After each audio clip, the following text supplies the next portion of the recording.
மக்களே, இது நியூஸ் 18 தர்பார். நான் உங்க எழில். ஒரு வழியா எல்லா கூட்டணியும் நாங்க சமரசமா ஆக்கி தொகுதியையும் பிரிச்சு கொடுத்து வேட்பாளர்களையும் அறிவிச்சுட்டு அதிமுக அப்படியே புலங்காகி அடையுதாங்க. கூடவே பிரிட்ஜு தாரம், அது தாரம், இது தாரன்னு தேர்தல் அறிக்கை வேற. இப்போ திமுக என்ன பண்ண போகுது? டிவி தருவாங்களா இல்ல வீடே தருவாங்களாங்கிற மாதிரி எல்லாரும் வாய்ப்புலந்து உட்காந்துருக்காங்க. இப்படி ஒவ்வொன்றையும் ஒவ்வொரு விதமா எடுத்து வச்சிருப்போம் இல்லையா? பார்த்து என்ஜாய் பண்ணுங்க. நிகழ்ச்சிக்குள்ள போவோம்.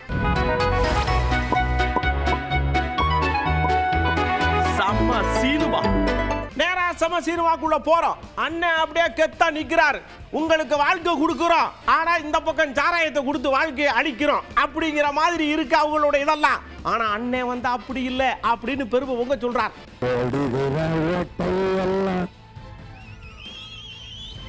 திருடனுக்கு தொடர்ந்து போட்டா நாட்டு நிலைமை என்ன ஆகும்? நீங்க எண்ணிப்பாரு. போடுகிற ஓட்டை எல்லாம் திருடனுக்கு தொடர்ந்து போட்டா நாட்டு நிலைமை என்ன ஆகும்? நீங்க எண்ணிப்பாரு. ஊழல் லஞ்சம் பொறுத்து போச்சு, உன்ன நேர்மை செத்தே போச்சு. மாண்புமிக்க மக்கள் ஆட்சி மண்ணோட மண்ணா போச்சு. ஊழல் லஞ்சம் பொறுத்து போச்சு, உன்ன நேர்மை செத்தே போச்சு. மாண்புமிக்க மக்கள் ஆட்சி மண்ணோடு மண்ணா போச்சு. கேடு வைத்த பணநாயகம் பல்லிச்சு சிரிக்கலாச்சு. பொறுப்பது பாவந்தானே, சகிப்பது சாபந்தானே. நல்ல ஆட்சி மலர்வதற்கு என்ன வழி கூறம்மா? விவசாயி சின்னத்துல ஓட்டையும் போடம்மா. போடுகிற ஓட்டை எல்லாம் திருடனுக்கு தொடர்ந்து போட்டா நாட்டு நிலைமை என்ன ஆகும்? நீங்க எண்ணிப்பாரு. அப்படியே நேரம் பாண்டிச்சேரியில நமச்சிவா என்னாச்சு? இப்ப எல்லாரும் வீட்லயும் தென்படுறாரு. சரன்னு வராரு, உட்கார்றாரு, தண்ணியை குடிக்காரு, இந்த பக்கம் சாப்பாடு வாங்கி சாப்பிட்றாரு, என்னென்னமோ பண்றாரு. என்ன வேட்பாளரா அனௌன்ஸ் பண்ணியாச்சு இல்ல?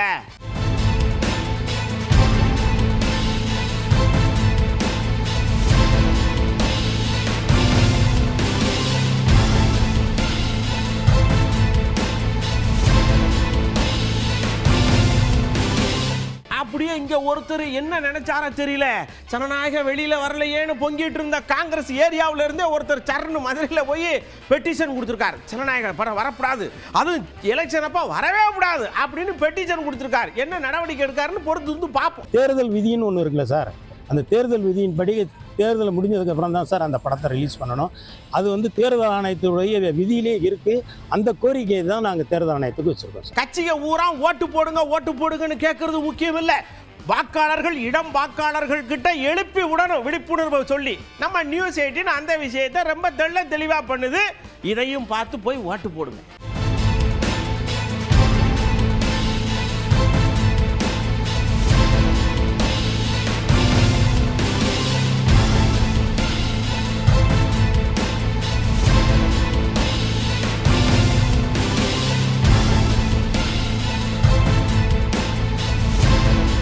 ஐயா, கடமைகள்ல பல விதம் இருக்குது. அதுல ஒரு வகை தான் வெளியில இருந்து தார்மீகமாக எந்த நிபந்தனையும் இல்லாம அழுத்தம் திருத்தமா ஆதரவு கொடுக்கிறதுங்கிறது அப்படின்னு ஐயா சொல்லும் பொழுது கொஞ்சம் குரல் தழுதழுக்குது.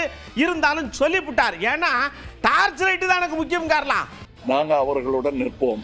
இந்த சீட் எத்தனை அதெல்லாம் நான் எண்ணலை, எப்பவுமே எண்ணலை. நான் வரும்போதும் சரி, அது நீங்க எப்படி வேணா யார் என்ன சொன்னாலும் நான் இதுதான் என்னுடைய பொசிஷன். என்னுடைய கட்சியின் உறுப்பினர்கள் எல்லாம் அவர்களுடன் கலந்து ஆலோசித்து நான் எடுத்த முடிவு. இதில் வெளியிலிருந்து நாங்கள் ஆதரவு கொடுப்போம். ஆதரவு என்றால் அழுத்தமான ஆதரவாக இருக்கும், தோளாக இருக்கும் அது என்பதை இங்கே உறுதியாக. நேர்மைக்கான அக்னி பரீட்சை,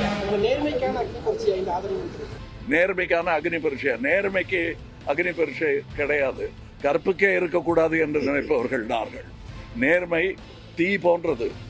அந்த தீ பரவட்டும். இங்க பாருங்க, ஒரு மனுஷன்னா மனசுல ஒண்ணு வச்சுக்கிட்டு வெளியில ஒண்ணு பேசப்படாது. பாருங்க கமலையா எவ்வளவு அழகா பெருந்தன்மையா பேசிட்டு போயிருக்காரு. அவருக்கு எனது மனமார்ந்த வாழ்த்துக்கள். எஸ்வி சேரையா பாராட்டு பத்திரம் கொடுக்காரலா. இந்த இடத்துல பாருங்க, எனக்கு ஒரு எக்ஸ்ட்ரா சீட்டு கொடு, எனக்கு எக்ஸ்ட்ரா சீட்டு கொடுன்னு கேட்டாங்க. ஆனா கமலஹாசன் வேண்டாம், எனக்கு என்னால உங்களுக்கு சிரமம் வேணாம், அதான் பெருந்தன்மை, அரசியல் நாகரிகம். இந்த 2 சீட்னால என்ன வந்துட போகுது அப்படின்னு அவர் நினைச்சாரு.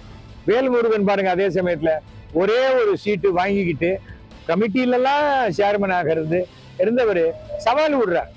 இதுக்கே 2 வாரம் முன்னாடி அசம்பிளியில அப்படி வாயில ரத்த வர மாதிரி புகழ்ந்து பேசுறாரு முதலமைச்சர். அவருக்கு 2வது சீட்டு இல்லைன்னு மறுபடியும் வாயில ரத்தம் வர மாதிரி கெட்ட வார்த்தையில தேவையில்லாத அசிங்கமா பேசுறாரு. எதுக்கு?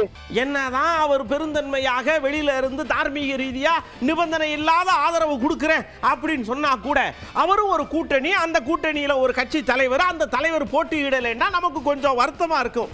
இத முதல்வர் ஐயா கொஞ்சம் அப்படியே பேசி கீசி கொஞ்சம் கரெக்ட் பண்ணணும் அப்படின்னு திருமாண்ணாச்சி இங்க இருந்து விளக்குறார்.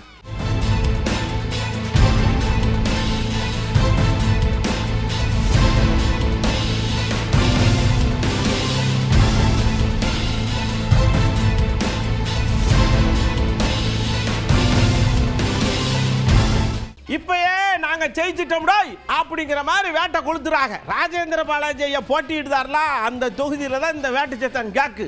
எப்படி கேட்கணும் பாருங்க.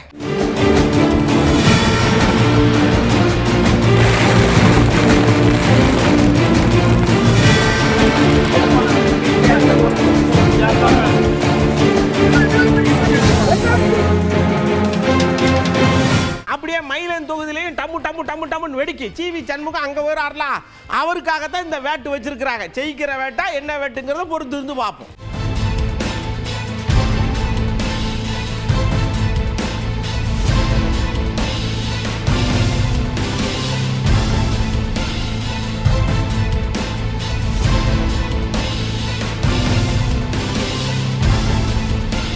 கேளுங்க மக்களே, மைக்க பிடிச்சிருக்கிறேன், கொஞ்சம் கவனமா கேளுங்க.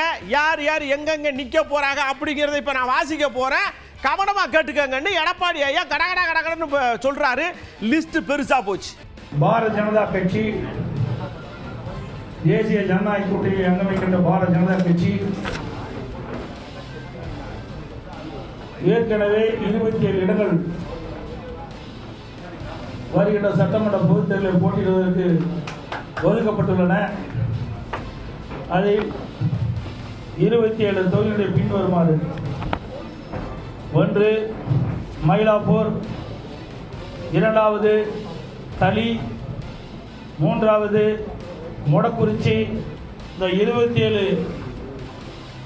சட்டமன்ற தொகுதியிலும் பாரதிய ஜனதா கட்சி போட்டியிடும். பாட்டாளி மக்கள் கட்சிக்கு 18 இடங்கள் ஏற்கனவே அறிவிக்கப்பட்டுள்ளன. அந்த 18 இடங்களில் உள்ள சட்டமன்ற தொகுதியிலே எந்தெந்த தொகுதிகள் ஒதுக்கப்பட்டுள்ள விவரத்தை இப்பொழுது தெரிவிக்கின்றேன். 1 சேலம் மேற்கு, 2வது தர்மபுரி, 3வது பெண்ணாகரம். அம்மா மக்கள் முன்னேற்ற கழக கட்சிக்கு ஏற்கனவே 11 சட்டமன்ற தொகுதிகள் அறிவிக்கப்பட்டுள்ளன.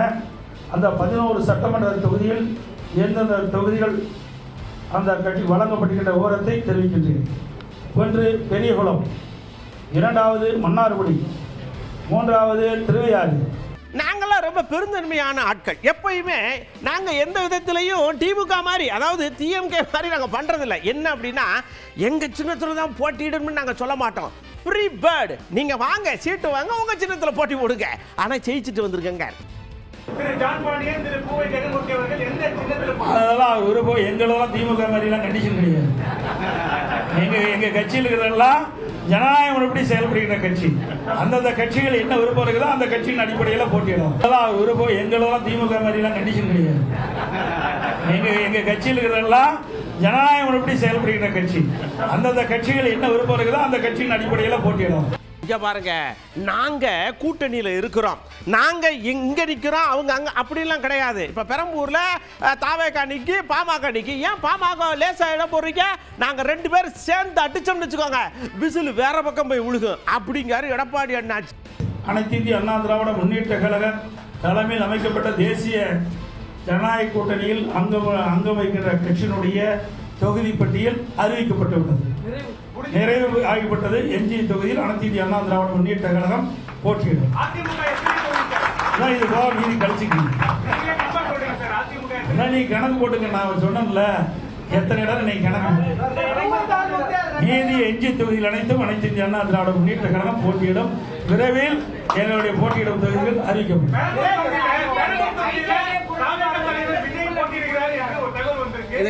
பெரம்பூர் தொகுதியில தாவேக தலைவர் விஜய் போட்டியிட இருக்கிறார்னு தகவல் சொல்றாங்க. அவர்களை எதிர்த்து அதிமுக நேரடியாக களம் காணவில்லையா? இது என்ன கேள்வி? கூட்டணியை அமைத்த பிறகு எல்லாம் சமமாக தான் பார்க்கணும். இவர் பெரியவர் அவர் பெரியவர் அங்கே இடம் கிடையாது. எங்கள் கூட்டணியை பொறுத்த வரைக்கும் அனைவரும் சமம். எல்லா கட்சிக்கும் பலம் இருக்கின்றது. ஒவ்வொரு கட்சியும் சேர்ந்தால்தான் வெற்றி பெற முடியும். சிறுதுளி பெருவெல்லும். ஆகவே இந்த கட்சி சின்னது அந்த கட்சி சின்னதெல்லாம் இங்கே இடமே கிடையாது. இங்கே எங்கள் கூட்டணியில் அங்க வைக்கின்ற கட்சிகள்லாம் ஒரே பேரம் தான் பார்க்குறோம். எங்கள் கட்சி அத்தனை பேரும் ஒருமுகமாகத்தான் பார்க்குறோம். அதனால் அனைத்து கட்சி எங்கள் 234 தொகுதிகளும் எங்களுடைய கூட்டணி கட்சியுடைய வேட்பாளர்கள் வெற்றி பெறுவார்கள். அதிமுக ஆட்சி. இந்த பாருங்க, கூட்டணி ஓட்டணின்னு எதுகை மோனையா பேசுறதுல இப்ப எடப்பாடி ஐயா கொஞ்சம் தேறிட்டாருன்னே சொல்லலாம். என்னன்னா மைக்கை நீட்டி நம்ம செய்தியாளர் கேட்டாங்க, எதிர் முகாமில் இப்படிப்பட்ட விஷயங்கள்லாம் நடக்குதே, கூட்டணி பலமா இருக்கு அப்படின்னு சொன்னதுக்கு தான் சொல்றாரு, கூட்டணி முக்கியமல்ல, ஓட்டணி தான் முக்கியம், மக்கள் தான் எங்களுக்கு நச்சு ஓட்டு போடுவாங்க. நடைபெறுகின்ற சட்டமன்ற பொதுத் தேர்தலை பொறுத்த வரைக்கும் அனைத்து இந்திய அண்ணா திராவிட முன்னேற்ற கழக தலைமையில் அமைக்கப்பட்ட தேசிய ஜனநாயக கூட்டணி 234 இடங்களில் நாங்கள் போட்டியிடுகிறோம். அதில் 210 இடங்களில் வெல்லுவோம். அதிமுக ஆட்சி அமைக்கும். அதுக்கு 100% எங்களுக்கு வெற்றி வாய்ப்பு இருப்பது. திமுக 26 கட்சிகளோட கூட்டணி அமைத்து ஒரு பெரிய கூட்டணியை வச்சிருக்கோம். பெரிய அலைன்ஸ் பேக்கில் மக்கள் வாக்களிக்கணும்ல. கூட்டணி பெருசாக வச்சுக்கிட்டு மக்கள்கிட்ட எதிர்பார்க்க முடியாது. யார் சரியா செய்வா, யார் நல்லா செய்வா, எந்த ஆட்சியில் மக்கள் நன்மை கிடைக்கும் அதைத்தான் பார்ப்பாங்க. இந்த 5 ஆண்டு திராவிட முன்னேற்ற கழக ஆட்சியில் மக்கள் பட்டது வேதனை துன்பம் தான். அதிமுக ஆட்சியில் 2011-2020 வரைக்கும் நிறைய திட்டங்களை கொண்டாந்து மக்களிடத்தில் அதிக நன்மை செஞ்சு மக்களிடத்தில் வரவேற்பு இருக்குது. நிச்சயமாக எங்களுடைய கூட்டணி மிகச்சிறப்பாக தேர்தல் நேரத்தில் தேர்தல் பணி செய்து அதிக இடங்களில் வெல்லுவோம். அதிமுக ஆட்சி அமைக்கும். நன்றி.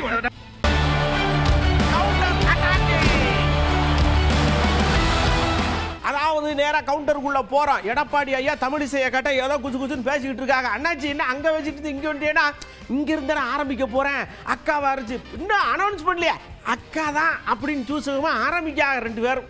மக்களை காப்போம், தமிழகத்தை மீட்போம். மக்களை தமிழகத்தை மக்களை தமிழகத்தை மக்களை தமிழகத்தை ஸ்டாலின் மாடல் அரசு, ஃபெயிலியர் மாடல் அரசு.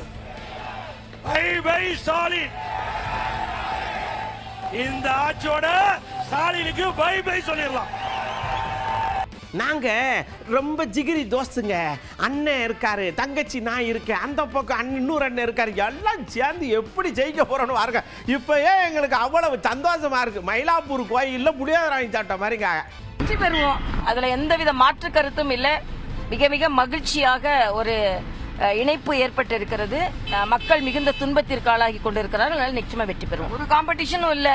மக்களுக்கு நல்லா இப்ப தெரிஞ்சு போச்சு, அவங்களோட ஆட்சி கம்ப்ளீஷன்ல இருக்கு, அவ்வளவுதான். நாங்க நிச்சயமா வெற்றி பெறுவோம். மக்கள் மிகுந்த துன்பப்பட்டு கொண்டு இருக்கிறார்கள். இன்னொன்னு அண்ணன் எடப்பாடியார் சொன்ன மாதிரி மத்திய மாநில அரசோட நட்பு வேணும். அது இந்த ஆட்சி வந்தா இருக்கும். அப்படியே நம்ம அரசியலின் புன்னகை மன்னன் டிடிவிஆர் என்ன சொல்றாரு தெரியுமா, அம்மா ஆட்சி என் கண்ணு முன்னாடி தக தக தக தகன்னு தெரியுது, உள்ளுக்குள்ள அவ்வளவு சந்தோஷமா இருக்கு, நாங்கெல்லாம் அப்படித்தான் பிளான் பண்ணி வச்சிருக்கோம். அதிமுக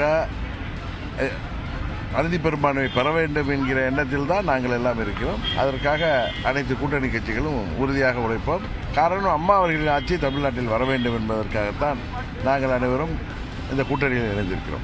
இங்க பாருங்க, எங்க கிட்ட ஒரு பெரிய பிளானே வச்சிருக்கிறோம். இன்னைக்கு தமிழ்நாட்டில் இருக்கக்கூடிய கஜானா, பேங்க்ல இருக்கக்கூடிய கஜானா எல்லாம் காலியா கிடக்கு.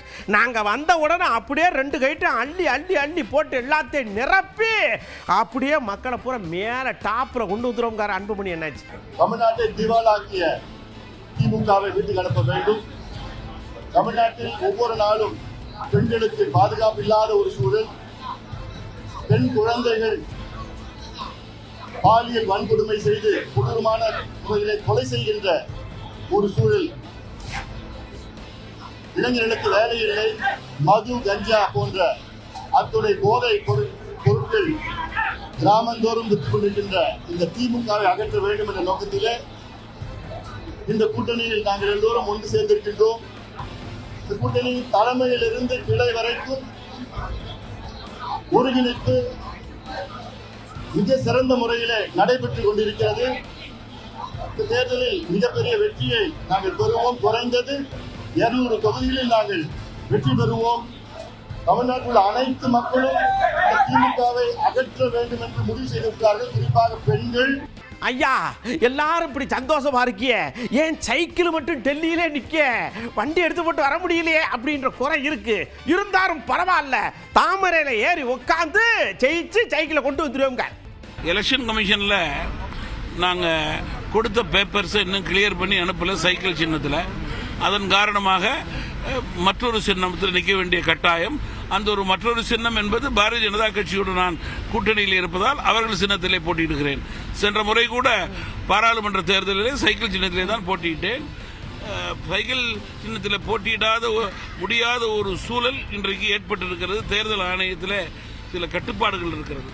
கூடுன்னு ஓடணும். அண்ணாச்சி, இந்த மாதிரி சைக்கிள் அங்க கிடக்கான் தாமாக்கா அப்படி சொல்றாங்கன்னா, அவர் ஏற்கனவே தாமரைக்காரர் தாங்க. சும்மா பியாருக்கு சைக்கிளை வாங்கி வச்சிருக்காரு. அந்த சைக்கிள் ஓடவும் செய்யாது, பெல்லு அடிக்கவும் செய்யாதுங்காரு செல்வ பெருந்த அண்ணாச்சி. அது ஏற்கனவே தாமரை தானே, ஏற்கனவே தாமரை ஆயிட்டாங்க. மறைமுக தாமரை இப்போ நேரடியாக விசிபிள் தாமரையா இன்விசிபிள் தாமரையா லோட்டஸாக இருந்துச்சு. இப்போ விசிபிள் தாமரை லோட்டஸாக இன்விசிபிளாக இருந்தது, விசிபிளாக இருக்கு. அவ்வளோ.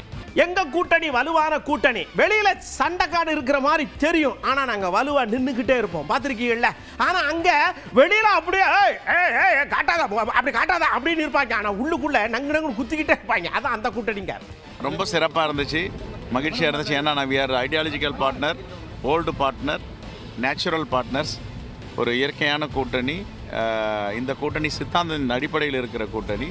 மதவாத சக்திகளை, பாசிச சக்திகளை தமிழ்நாட்டு மண்ணில் எந்த காலத்திலும் ஊடுருவக்கூடாது. இந்த தலைமுறையை பாதுகாக்க வேண்டும், அடுத்த தலைமுறையும் காப்பாற்ற வேண்டிய கடமை எங்களுக்கு அனைவருக்கும் இருக்கிறது. ஆகவே இப்படிப்பட்ட பாஜக போன்ற கட்சிகளை தமிழ்நாட்டில் வளரவிடக்கூடாது, நுழைவிடக்கூடாது என்பது கண்ணும் கருத்தமாக இருக்கிறோம்.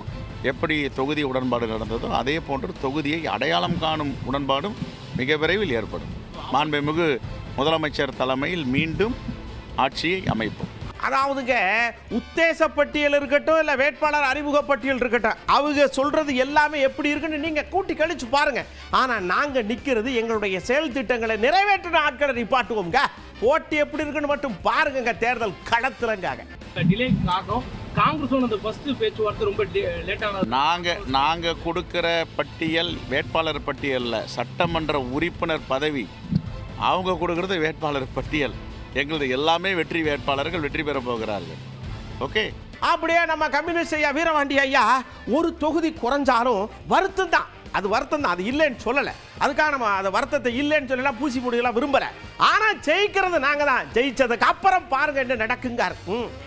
இன்றைய அரசியல் சூழல் லெனின் சொல்வது போல் சென்ட் பீட்டர்ஸ்பர்க் போன்ற நேரான சாலை அல்ல. கம்யூனிஸ்டுகளுக்கும் விடுதலை போராளிகளுக்கும் அது ஏராளமான சிரமங்களை தரும்.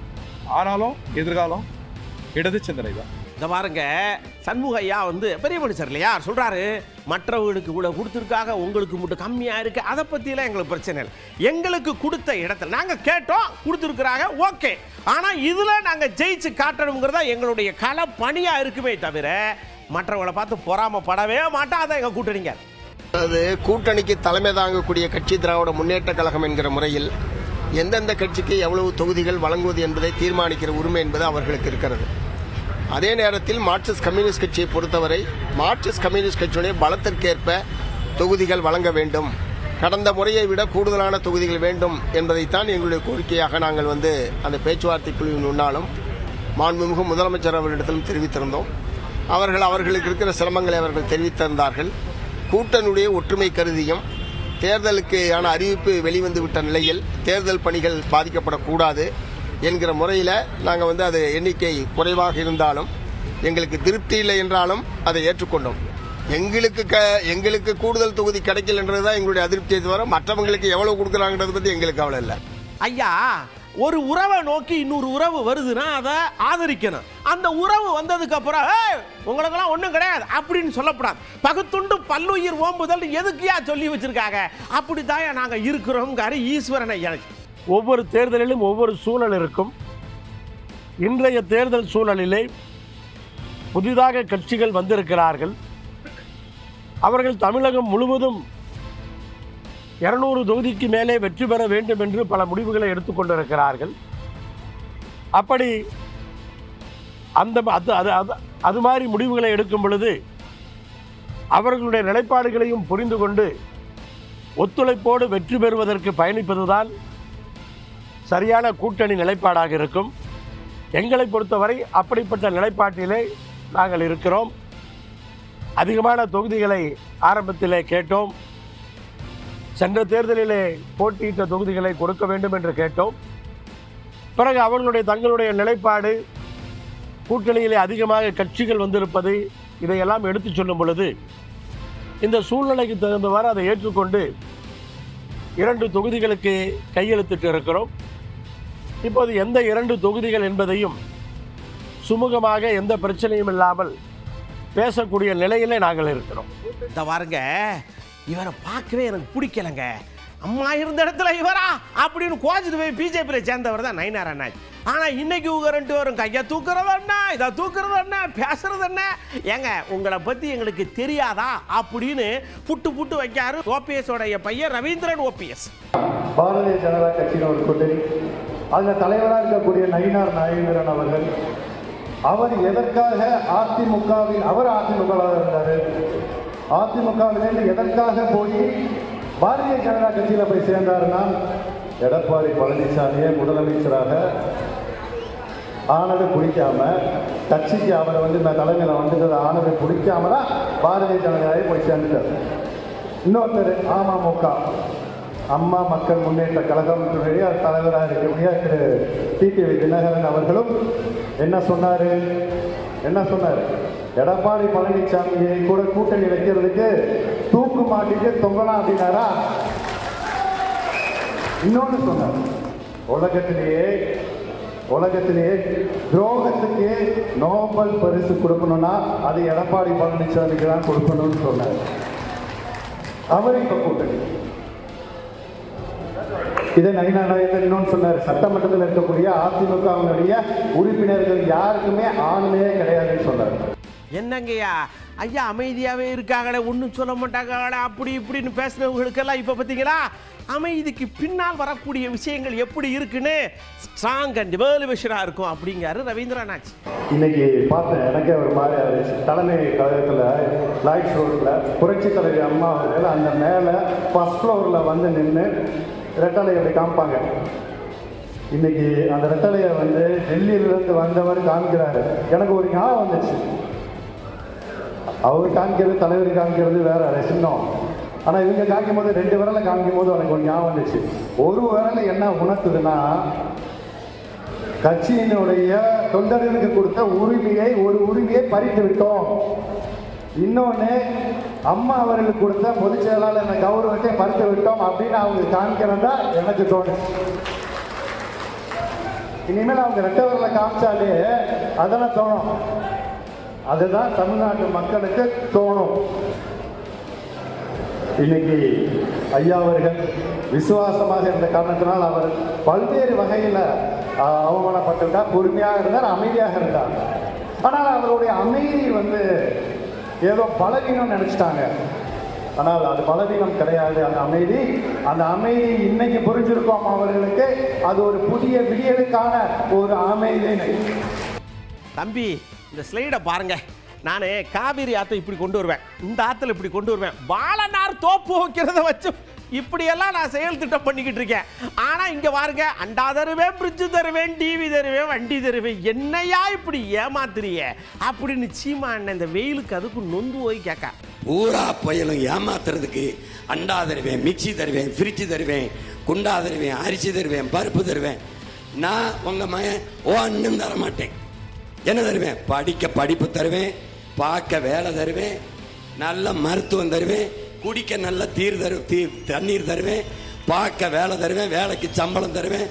அதை வச்சு வாழ்கிற தன்மான மிக்க பெருமை மிக்க வாழ்வு தருவேன். வேற எதையும் நீ என்ற எதிர்பார்க்காத. உன் கால்களை நம்பி உன் கைகளை நம்பி நீனே உழைச்சு பிழைக்கிற பெருமை மிக்க தன்மான மிக்க தற்சார்பு வாழ்க்கையை உங்கள் மகன் தருவேன், உங்கள் உடன் பிறந்தவன் தருவேன். உன்னை ஏதோ ஒன்றுக்கும் கையேந்த வைக்க மாட்டேன், கையேந்த வைக்க மாட்டேன், வைக்க மாட்டேன். பசிங்கிற சொல் இல்லாத இந்த நாட்டில் ஒழிப்பேன். இது என் தாயின் மீது, என் தமிழ் மீது, என் தலைவன் பிரபாகரன் மீது சத்தியம். ஒழிப்பேன். வேலை இல்லை, வேலை இல்லை என்று அந்த சொல்லுக்கு இனி வேலை இல்லை என்ற நிலையை நான் ஒழிப்பேன். வேலை இல்லை என்ற சொல்லுக்கு வேலை இல்லை. வறுமைக்கும் வறுமை வரும், பசிக்கும் பசி வரும். பைந்தமிழன் ஆட்சியிலே எழுதி வச்சுக்க செய்வேன். காவல்துறை கனவான்களே நல்லா கவனமா கேட்டுக்கிடுங்க. அண்ணன் வந்தா வார லீவு உங்களுக்கு கண்டிப்பா உண்டு. அதுக்கப்புறம் 6 மாசத்துக்கு ஒருக்க குடும்பத்தோட சுற்றுலா கூட்டு போவேன் அண்ணன். நீங்க கவலையப்படாதீங்க, உங்க ஸ்ட்ரெஸ் எல்லாம் பஞ்சு பஞ்சாய் பறந்து போயிடும். அதனால என்னை முதல்வர் ஆக்குங்காரு அண்ணன் ஜீமா அண்ணாச்சி. கொண்டாடி தாலி கட்டணுமா, அந்த ஒரு பொண்ணு 2 பொண்ணு வாங்குற வசதி வாய்ப்பு அவனுக்கு கொடு. அதானே கொடுக்கணும்.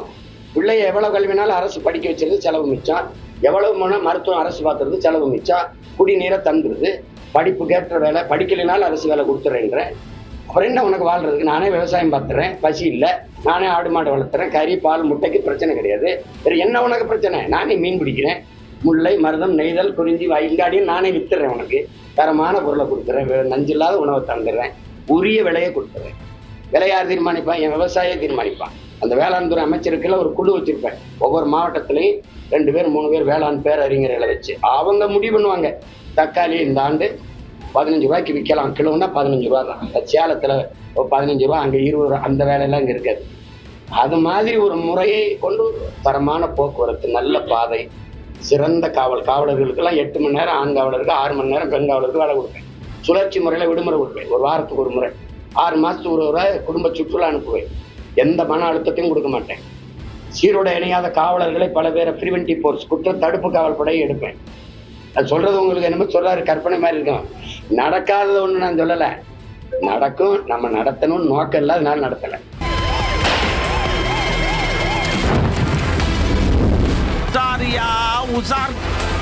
அப்படியே உசாருக்குள்ள போறான். நம்ம இந்த சூழி பிள்ளை இருக்கலாம், அதுக்கு விஜய்க்கு மேல என்ன கோவம்னு தெரியல. ஒரு சிறுமை மேல கூப்பிடலையோ தெரியல.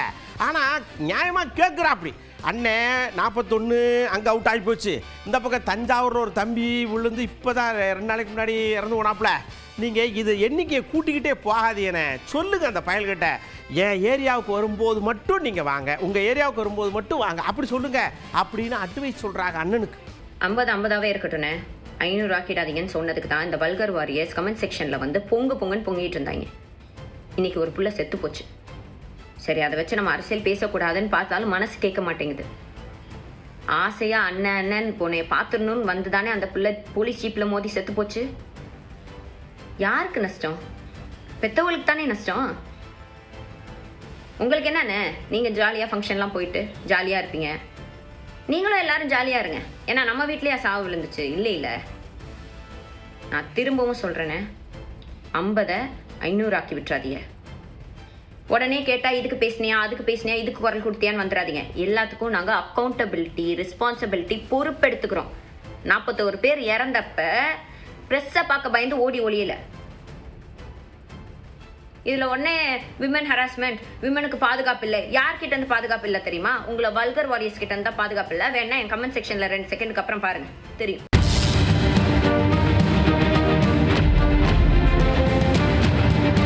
மக்கள்கிட்ட கேட்டோம், இங்க வாங்க, நிறைய எலெக்ஷனை நீங்க பார்த்துருப்பீங்க. இப்போ வரக்கூடிய தலைமுறைகள் இப்போ தான் பார்த்துக்கிட்டு இருக்குது. 2 விஷயம் தான் உங்கள்கிட்ட கேட்க போறோம். எலெக்ஷனுக்கு சினிமா பிரபலம்ங்கிற விஷயம் மட்டும் போதுமா, இல்லை சினிமா பிரபலம் இல்லாமல் களத்தில் இறங்கி மக்களோட மக்களாக நின்று ரேஷன் கடை, ஈபி, சாக்கடை எல்லாத்துலையும் இறங்கி போராடுனா முக்கியமா? இந்த 2க்கும் பதில் சொல்லுங்கன்னு கேட்டோம். அப்படியே மழை வாக்காளர்களே ஓட்டு போடுங்கிற மாதிரி பதில் சொல்றாங்க. மக்களுக்கு நல்லது பண்றவங்க அது எந்த ப்ராப்ளமா இருந்தா என்ன? இப்போ வரைக்கும் சினிமால இருந்து வந்தவங்க தான் நாட்டை ஆண்டுட்டு இருக்காங்க. எம்ஜிஆர் வந்து அவருமே சினிமா ப்ராப்ளம் தான். ஒரு எம்ஜிஆர் போன்றவர்கள் கடுமையாக மக்களுக்காக உழைத்தார்கள். அவர்களை வந்து நாம் சினிமா ப்ராப்ளம் என்பதை விட மக்களுக்காக உழைத்த நல்ல உள்ளம் என்பதை நாம் நினைவு. அவர் ஒரு அரசியல் கட்சியில் நீண்ட நாட்களாக இருந்து பயணித்து அதற்கு பிறகு மக்களுடைய போராட்டங்களை, மக்களுடைய நலனுக்கான பல்வேறு போராட்டங்களை நடத்தி அதற்கு பிறகு அவர்கள் ஆட்சி அதிகாரத்திற்கு வந்தார்கள். அந்த காலம் வந்து நல்லா இருந்துச்சு. இப்போ அப்படி கிடையாது. இப்போ வந்து காசுக்காக வந்து அரசியல் பண்ணுறாங்க. அரசியலுக்கு வந்து வேற ஒரு சேவை மனப்பாடுயோட இருக்கணும். நடிகருங்கள்லாம் வந்தாக்க வந்து அவங்களுக்கு அந்த தெரியாது, அந்த ஏரியாவில் என்ன ஆகுது, அந்த பஞ்சாயத்தில் அந்த மாவட்டத்தில் என்ன நடக்குதுன்றதெல்லாம் தெரியாது. ஒரு விவசாயினா அவருக்கு தெரியும் கஷ்டம் நஷ்டம் என்ன, நல்லது கெட்டது என்ன, எவ்வளவு மக்கள் கூட கலந்தவங்களுக்கு தான் அது அந்த விஷயமே புரியும். சினிமா நடிகர்களோ சினிமாவில் வந்தவங்களோ பொது வாழ்க்கையில் உண்மையானவங்களா இருக்கணும். அவங்க அதில் இல்லாத போது நான் எல்லாத்தையும் குறிப்பிட்டு சொல்ல ஒரு சிலரை சொல்றேன், அதனால அது எடுபடாது. இப்போ எங்கேயோ ஒரு பாதிப்பு அடைஞ்சது தமிழர்களுக்கு என்றால் அதற்காக ஒரு போராட்டம் நடத்தியவர்கள், பல்வேறு களங்களை கண்டவர்கள், இப்படிப்பட்டவர்கள் சினிமா பிரபலமாக இருந்து மக்களோடு இணைந்த வாழ்க்கையை பெற்றவர்களாக இருந்தால் ஒருவேளை அவர் அரசியலிலே வெற்றி பெறலாமே ஒழிய வெறும் சினிமா பிரபலங்கள் என்று சொல்லிக்கொண்டு நேரடியாக வந்து ஆட்சிக்கு வர வேண்டும் என்ற அந்த ஆசை இருந்தால் நிச்சயமாக அது சாத்தியமில்லை என்றுதான் என்னுடைய கருத்து. சினிமா பிரபலங்கள் வந்து அரசியலுக்கு ஈடுபடுமா என்னன்னு கேட்டீங்கன்னா கண்டிப்பா ஈடுபடாது. நடிகர்களுக்கு வாய்ப்பு கம்மி தான். மக்களுக்கு தேவையான விஷயத்த பூர்த்தி பண்ணா மட்டும் சினிமாலேருந்து வரலாம். சினிமா தாண்டி வேற களத்துல இருந்து கூட வரலாம். மக்கள் போராட்டத்துல பங்கு பெற்று ஜெயிச்சவங்க தான் அதிகம். ஸோ ஒரு பிரபலமா இருந்தா மட்டும் நிச்சயமா தேர்தல் களத்தில் நிற்க முடியாது. அது வந்து ஒரு அட்வர்டைஸ்மெண்ட், அவங்களுக்கு ஏற்கனவே முகம் தெரிந்த முகம், அதனால நிக்கலாம். இது வரைக்கும் நீங்க பார்த்த தர்பார்ல எலெக்ஷன் சம்பந்தமான விஷயங்களோட உங்க வாழ்வியலோட எப்படி அது இன்னும் கனெக்டிவிட்டி ஆகுது அப்படிங்கிறதையும் பொருத்தி பார்த்துக்கோங்க. ஏன்னா வாக்கு செலுத்துறது ஒரு முறை, 5 வருஷம் அதுக்கப்புறம் நீங்க அதை பேக் பண்ணி தான் போக வேண்டி இருக்கும். கவனமா வாக்களிங்க. நம்மளுடைய நியூஸ் 18 தமிழ்நாடு தொலைக்காட்சி எப்படி விழிப்புணர்வு ஏற்படுத்துதோ அதை அப்படியே ஃபாலோ பண்ணுங்க. அதே மாதிரி நம்ம தர்பார் டீமும் உங்களுக்கு சொல்லுது, காலையில் எழுந்த உடனே வெயில் வர்றதுக்கு முன்னாடியே முடிஞ்ச அளவுக்கு போய் ஓட்டு போடுறதுக்கு முயற்சி பண்ணுங்க. இப்போல்லாம் அங்கங்கே இந்த இதெல்லாம் பந்தெல்லாம் போட்டுறாங்க, அதனால் ஒன்றும் பிரச்சனை இல்லை. கண்டிப்பாக ஓட்டு போடுங்க, அது ரொம்ப முக்கியம். அடுத்த தர்பாரில் ஏகப்பட்ட விஷயத்தோட நான் உங்களை சந்திக்கிறேன். அதுவரை உங்களிடமிருந்து அன்போடு விடைபெற்றுக் கொள்வது உங்கள் அன்பு நண்பன் எழில். வணக்கம் மக்களே.